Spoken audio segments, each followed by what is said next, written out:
യുദ്ധം ചെയ്തവനും ഭാണ്ഡം സൂക്ഷിച്ചവനും ഒരേ പ്രതിഫലം എന്ന വിധത്തിൽ ദാവീദ് ഒരു തീരുമാനവും വ്യവസ്ഥയും ഉണ്ടാക്കുന്നു.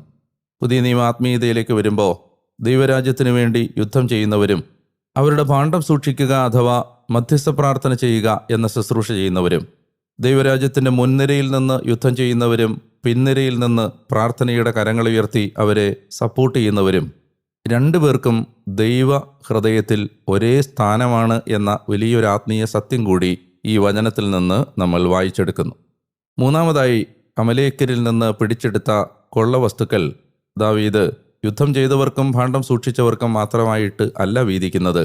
കൊള്ളവസ്തുക്കളിലെ ഓരോ ഭാഗം താൻ അലഞ്ഞു നടന്ന ഓരോ സ്ഥലങ്ങളിലെയും ഒരു കാലത്ത് തന്നോട് കരുണ കാണിച്ചവരും കരുണ കാണിക്കാത്തവരുമായ എല്ലാ സ്ഥലങ്ങളിലെയും പ്രഭുക്കന്മാർക്ക്, നേതാക്കന്മാർക്ക് അയച്ചു കൊടുക്കുക വഴി ദാവീദ് തൻ്റെ രാജാവിനടുത്ത ഹൃദയത്തെ എല്ലാവരോടും